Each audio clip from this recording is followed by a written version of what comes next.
こんちは。モンスターハンター4から 4G の進化ポイントやっていきます。趣旨としてはそのまんまで MH4 から 4G になって追加や改善された要素を紹介していきます。当然だが 4G は4あっての作品だ。すべての要素は4が元になって構成されている。シリーズおなじみの要素から独自のポイントまでしっかりと紹介していくよ。G 級商法と揶揄される作品なのですが、4G っていわゆる弱体化がほぼ見られないんですよね。モンハンは武器一つとってもシリーズごとの性能差が大きい。前作で暴れた戦法は自作で潰されがちだが、4最強と言われた総中魂ですら弱体化はなかった。振り返ると珍しい作品なんだよね。我々としては非常に好ましい進化だったと感じています。そのあたりをお伝えできればいいですね。それじゃ本編開始。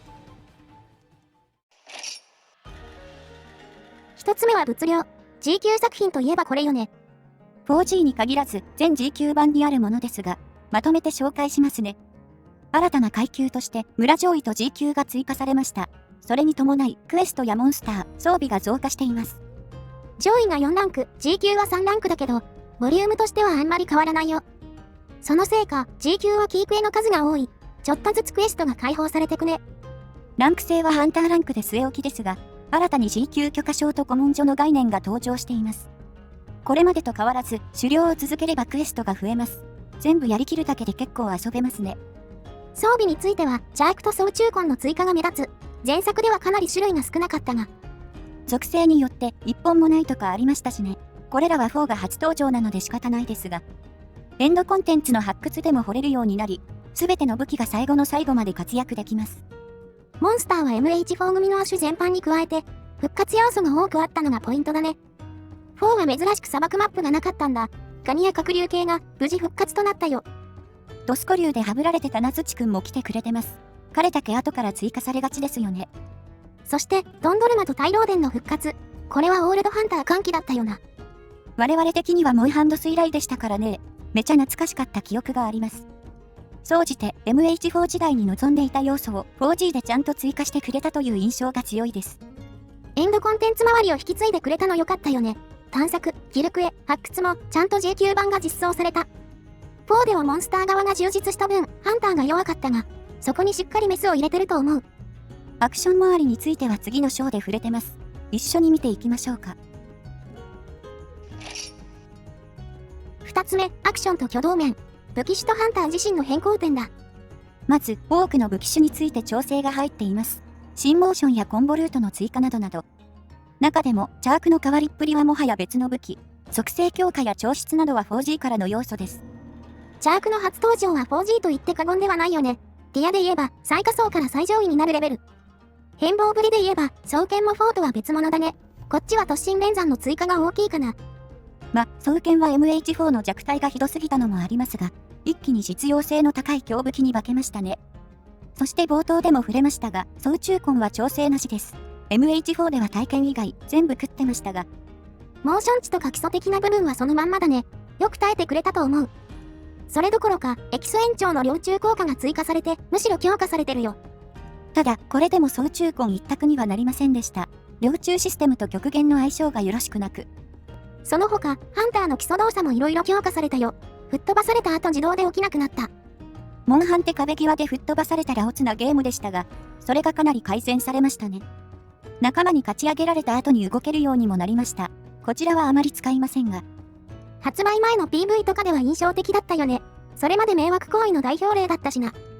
全体的に一方的に動けないような場面が減ってるよ。基礎動作は 4G の方が自然に感じるね。また、これは我々の体感ですが、一部攻撃に関してより自然にヒットしている感覚があります。体験でため切りをすると分かりやすかったです。4と 4G で感触が少し違うんですよね。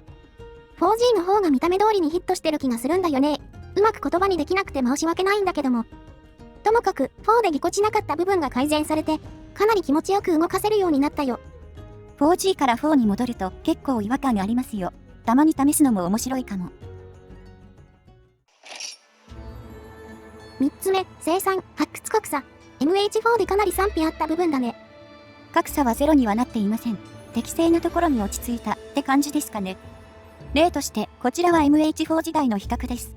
生産最高火力のクラッククリフ君と発掘。まあ、比べるまでもないよね。しかも発掘側は属性がつく余地もある。MH4 時代は発掘の採用ラインがかなり低かったんだ。生産武器が全体的に弱くてな。4G でいうレア8武器ですら自然に採用できますからね。追いつける生産はごく一部でした。これを受けてか、生産武器の性能が全体的に底上げされ、系統もかなり増えました。独自のギミックを持つ武器も登場したね。レギオスや混沌武器がそれに当たる。これらはギミックと強力なステータスを両立してる。発掘含めても唯一無二の武器群だよ。4G では極限強化も登場しています。攻撃、防御、生命の3種類ですね。火力強化以外にも生存重視の立ち回りができます。発掘にはそもそもできない運用が可能。単に数字を近づけるだけじゃない、いい調整だよね。あくまで選択肢を広げる形にしてくれてる。これらの調整の結果、生産武器の価値は大きく上昇。発掘のハードルも大きく上げることとなったよ。もちろん、発掘でしか実現できない立ち回りもあります。睡眠などは発掘頼りになりがち。ただ、生産を完全に超えるのはかなり難しいです。それこそ理論値レベルでないと。ギルクエ勢にはさらに深い沼を提供する結果に、まあ、全体としては 100% いい調整だけど。4つ目、その他の細かいポイント。いろいろ利便性が向上してるぞ。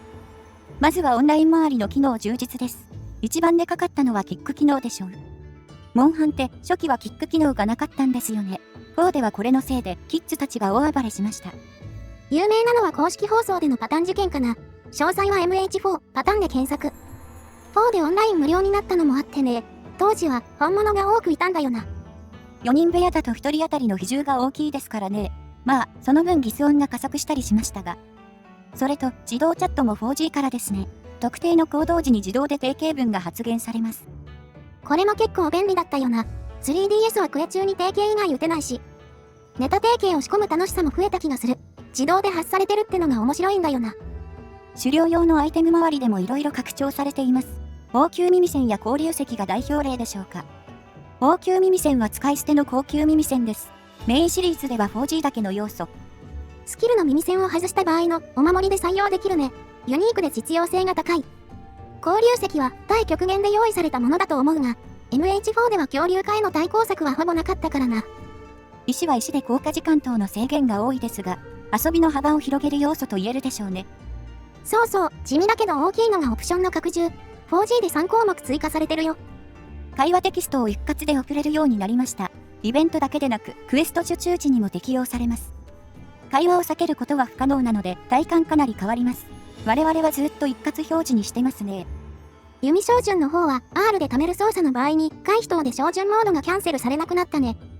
弓の照準周りはこれ以外も 4G で色々改善されてますね。練習するにはいい環境でしょう。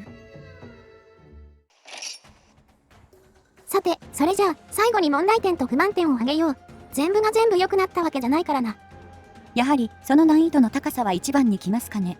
MH4 もギルクエは普通に難しかったですが、4G ではむしろ通常クエストの難しさが際立ちます。周回所 G 級は過去最難レベル。それに輪をかけるのが極限状態。恐竜化がさらなる化け物を生んだよ。属性無効、強制弾かれ、罠無効と無敵の防御性能。属性型にも程があるだろう。これが通常クエストで出てきますからね。ガララーシュなんて周回所にしかいませんよ。この難易度と対極限の仕様から、当然ながら新たな武器資格差を生み出すこととなりました。アクションのショーではいい風に言ってたけどね、ろくな救済が入らなかった武器も多いよ。相変わらず体験と総中根が火力、立ち回り最強で、双剣チャークがなんとか食らいついてる印象かな。極限はタイムが長引くと不利になりますしね。火力は絶対に必要なのです。それから G 級の装備強化事情もありますね。DLC がないと作れない武器防具が多くあります。見えてるのに素材元が出ない問題ね。これ当時は戸惑ったよな。強い武器種に限って有用なものが作れないんだよな。この方針変更は大きなマイナス要素だね。今はさらに深刻化しています。なんせ DLC 配信終了してるので。これらは別動画でもまとめてるので、よろしければそちらもご覧くださいませ。以上、4から 4G の進化ポイントでした。かいつまんだけど結構あったな。今回 MH4 を何時間か起動しましたが、思ったよりはっきり手触りが違いましたね。4G 発売当時はあまり実感していませんでしたが、ヒット感覚一つとってもまるで違いました。MH4 系ってシリーズでもかなり得意な立ち位置でね。ギルクエやら発掘やら、とにかく尖った部分が多い。4G はその G 級版として理想的な進化の形だ。その結果、尖りに尖った作品になったけどな。MH4 プレイヤーの声をしっかり組んでると感じましたね。その時求められたものに応えようとしてるというか。オプションや細かい操作性がしっかり調整されており、比べると結構感動するレベルでした。我々、4G は大好きなんだけどね。今回の動画作って、さらに愛着湧いたわ。正直、万人におすすめできる作品ではないが、未知の樹海の亡霊たちはこれからも一緒に楽しもうぜ。もっと 4G のいいところを発信していきたいですね。見てる分には面白いところも多いと思いますし。だね、これからも頑張ろう。ほいじゃ、次の動画で。またね。